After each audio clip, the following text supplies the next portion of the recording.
Hello guys, कैसे हैं आप सब। स्वागत है एक और नई वीडियो में। तो जैसा कि हमने पिछले एपिसोड में देखा था, किन होंग्यान आते ही ये चिन को देखते ही डर के मारे खुद ही अपने घुटनों पर गिर चुकी थी। ये शॉकिंग नज़ारा देखकर किन होंग्यान की सेक्रेटरी रोंग रोंग पूरी तरह से शॉक में आ जाती है और वह दूर से छुपकर देखती हुई मन ही मन सोचती है, ये कैसे हो सकता है। यह प्रेसिडेंट ये नहीं है जो प्रेसिडेंट किन के सामने झुके हैं, बल्कि प्रेसिडेंट किन खुद प्रेसिडेंट ये के सामने घुटनों पर है। इस शौक से वह बाहर आती ही है कि अचानक उसकी नज़र ये चिन्ह पर जाती है और पकड़े जाने के डर से वो और बाकी लड़कियां वहां से जोर से चिल्लाते हुए भाग जाती हैं। आ पकड़ी गई और उनके जाने के बाद ऑफिस में एक अजीब सा सन्नाटा छा जाता है। और इधर किन होंग्यान जमीन पर डर के मारे चुपचाप बैठी हुई थी और उसके दिल की धड़कन तेज हो चुकी थी। इसी टेंशन भरी खामोशी को तोड़ते हुए ये चिन्ह उसे देखता है और पूछता है, प्रेसिडेंट, किन आते ही तुम मेरे सामने घुटनों पर क्यों बैठ गई। मैं तुम्हारा इतना बड़ा सम्मान एक्सेप्ट नहीं कर सकता। और यह सार्कास्टिक बात सुनकर किन होंग यान और ज्यादा ऑकवर्ड और शर्मिंदा फील करती है। वह जमीन पर वैसे ही बैठे बैठे मन ही मन सोचती है, अगर तुम एक्सेप्ट नहीं कर सकते तो अभी तक मुझे उठाया क्यों नहीं। तुम मेरी इतनी ज्यादा बेइज्जती करवा रहे हो और यह पोजीशन कितनी अजीब लग रही है। गुस्से और पछतावे में वह आगे सोचती है, कमबख्त वांग फैमिली, अगर उनकी वजह से ना होता तो मैं आज अपने बॉस को इस तरह नाराज नहीं करती। अपने डूबते करियर को देखकर वो हिम्मत जुटाती है और ये चिन से पूरे दिल से माफी मांगते हुए कहती है, मुझे माफ कर दीजिए प्रेसिडेंट, ये मैं गलत थी। कल मैंने जो भी कहा उसके लिए कृपया मुझे माफ कर दें।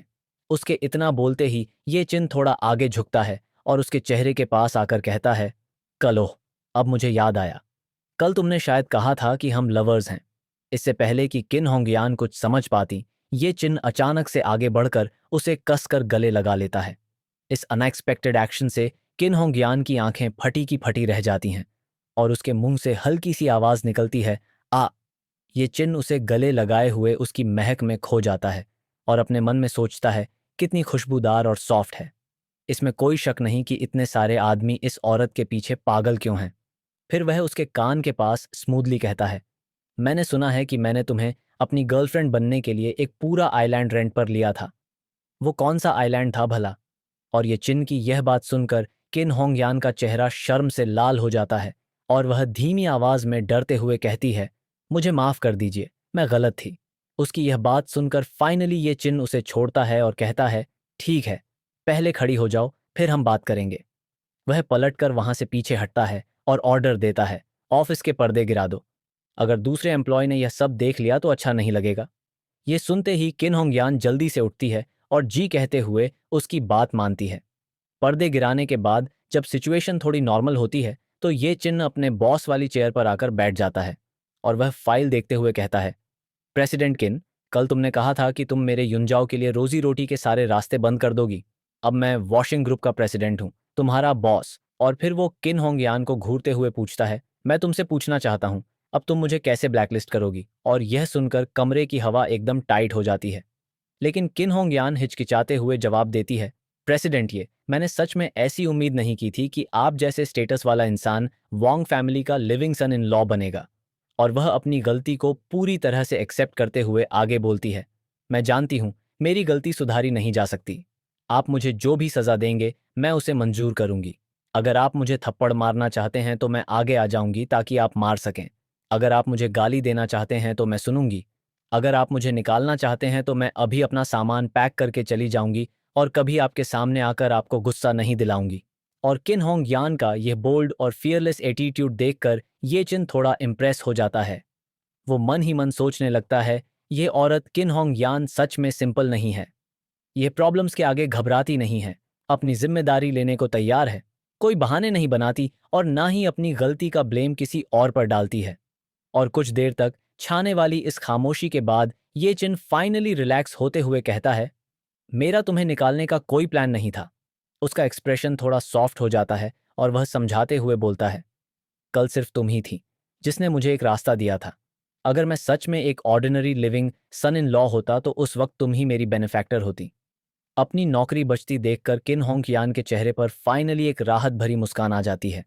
वह पूरे दिल से शुक्रिया अदा करते हुए कहती है, थैंक यू प्रेसिडेंट, ये अब से मैं पूरे दिल से आपकी सेवा करूंगी।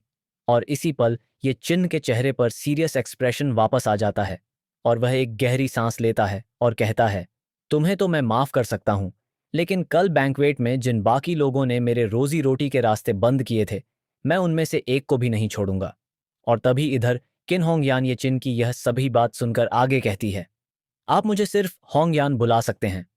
और उसकी इस बात पर ये चिन बिना रुकावट के सीधा ऑर्डर पास करता है, होंग यान कल जिन लोगों ने मेरे रोजी रोटी के रास्ते बंद किए थे, उनकी सारी इन्फॉर्मेशन निकाल कर मुझे दो।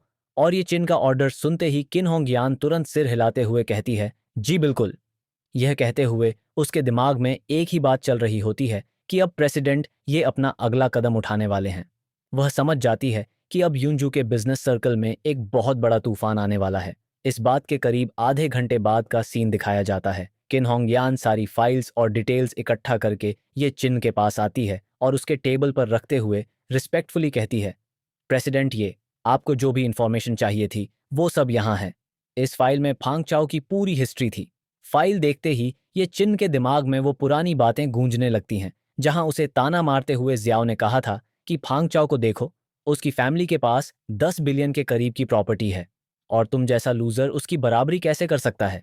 इन्हीं बातों को याद करके ये चिन थोड़ा सीरियस होता है और किन होंग यान से पूछता है, मैंने सुना है कि युंजू में फांग फैमिली एक फर्स्ट क्लास फैमिली मानी जाती है और उनकी टोटल नेटवर्थ लगभग 10 बिलियन के आसपास है।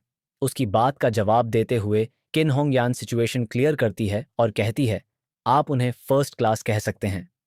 2 साल पहले तक उनके पास 10 बिलियन जरूर होंगे, पर अब उनका बिजनेस बुरी तरह से गिर चुका है। उनकी करंट प्रॉपर्टी मुश्किल से 3 बिलियन के आसपास ही बची है।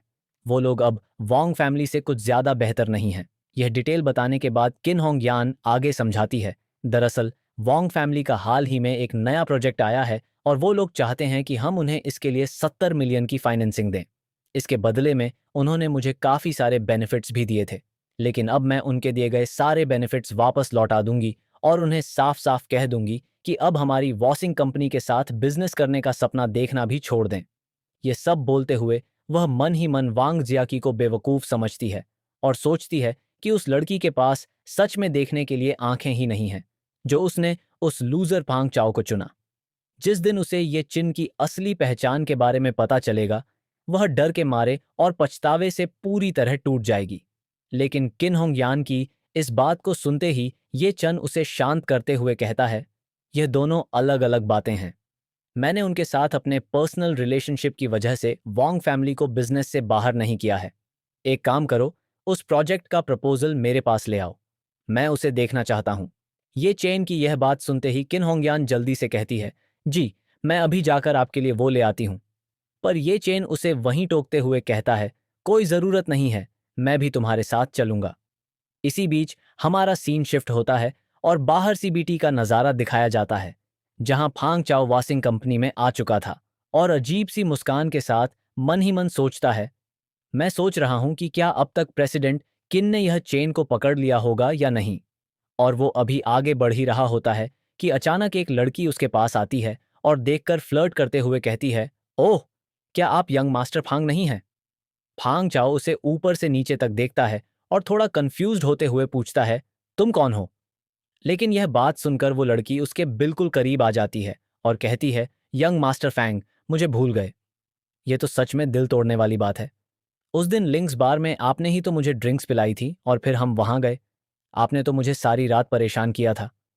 उसकी बातें सुनकर फैंग चाओ मन ही मन अजीब सा मुंह बनाता है और सोचता है, कमबख्त, लगता है उस दिन मैंने सच में बहुत ज्यादा पी ली थी, जो मैंने ऐसे कचरे जैसे माल को भी अपने साथ रख लिया। लेकिन अपने असली बदले वाले मकसद को याद करके वह झूठी मुस्कान के साथ बोलता है, ओह, मुझे याद आ गया, बिल्कुल याद है। तो क्या तुम यहाँ वॉशिंग में काम करती हो? उसके दिमाग में एक प्लान चलने लगता है कि इस ब्रॉड का इस्तेमाल किया जा सकता है। इसलिए वह जल्दी से आगे बढ़ता है और थोड़ा पैनिक क्रिएट करते हुए कहता है, मेरी जान, जल्दी से मुझे ऊपर ले चलो। तुम्हारी प्रेसिडेंट किन की जान इस वक्त खतरे में है। ठीक 1 मिनट बाद का सीन आता है, जहां वो दोनों लिफ्ट से ऊपर आ चुके थे। ऊपर आते ही वो देखते हैं कि सेक्रेटरी रोंग रोंग और ऑफिस की बाकी लड़कियां एक ग्रुप में खड़ी होकर शौक में गॉसिप कर रही हैं। रोंग रोंग पूरे एक्साइटमेंट में बाकी लड़कियों को बता रही होती है, सुनो मैं तुम्हें बताती हूं। जैसे ही उन्होंने प्रेसिडेंट को देखा, वो तुरंत उनके सामने घुटनों पर गिर गई। क्या तुम लोग इस बात पर यकीन कर सकती हो? आते ही पहले सेकंड में घुटनों पर। उनकी यह बातें चल ही रही होती हैं कि अचानक फैंग चाओ बीच में घुस जाता है और रोंग रोंग को टोकते हुए पूछता है, एक्सक्यूज मी, तुम्हारी प्रेसिडेंट किन इस वक्त कहाँ है? और अचानक किसी बाहरी इंसान को देखकर रोंग रोंग थोड़ी हैरान होती है और जवाब देती है, प्रेसिडेंट किन अपने ऑफिस में है। सर, क्या आपका उनके साथ कोई अपॉइंटमेंट है? लेकिन इस सवाल का जवाब देने के बजाय फैंग चाओ सीधे दरवाजे की तरफ बढ़ने लगता है। यह देखकर रोंग रोंग उसे रोकने के लिए घबराते हुए चिल्लाती है, हे, आप यह क्या कर रहे हैं? पर रोंग रोंग की आवाज को इग्नोर करते हुए फैंग चाओ पूरे कॉन्फिडेंस और घमंड में बिना नॉक किए दरवाजा खोलकर अंदर घुस जाता है। अंदर घुसते ही उसकी नजर सीधे ये चेन और किन हुंगयान पर पड़ती है। ये चेन को वहां देखकर फैंग चाओ जोर से चिल्लाता है, हाँ, ये चेन तुम जैसा बेशर्म निकला हुआ दामाद और चोर, तुम सच में यहां हो। अचानक उसे ऑफिस में देखकर किन हुंगयान चौंक जाती है और गुस्से में घूरते हुए पूछती है, फैंग चाओ, तुम्हें अंदर आने की इजाजत किसने दी? पर फैंग चाओ के गुस्से को नजरअंदाज करते हुए ये चेन को पॉइंट करके चिल्लाता है, क्या तुम यहां छुपकर प्रेसिडेंट किन से अपना बदला लेने की प्लानिंग कर रहे हो? उसके बाद वो तुरंत अपना टोन बदलता है और किन हुंगयान के आगे हीरो बनने की कोशिश करते हुए कहता है, सिस्टर हुंगयान, आप बिल्कुल मत डरिए। मैं इस कचरे जैसे लड़के को अभी के अभी दरवाजे से बाहर निकालकर फेंक दूंगा ताकि आपकी आंखों के सामने आकर आपकी बेइज्जती न कर सके। लेकिन फैंग चाओ की इन बकवास बातों को सुनकर किन हुंगयान के अंदर गुस्से का ज्वालामुखी फट पड़ता है और बिना एक सेकंड सोचे वो आगे बढ़ती है और पूरी ताकत से फैंग चाओ के गाल पर एक जोरदार थप्पड़ जड़ देती है और गुस्से में चिल्लाती है, कौन है तुम्हारी सिस्टर हुंगयान? मुझे प्रेसिडेंट किन कहकर बुलाओ। और दोस्तों, चैप्टर यहां पर खत्म होता है और तब तक के लिए बाय बाय।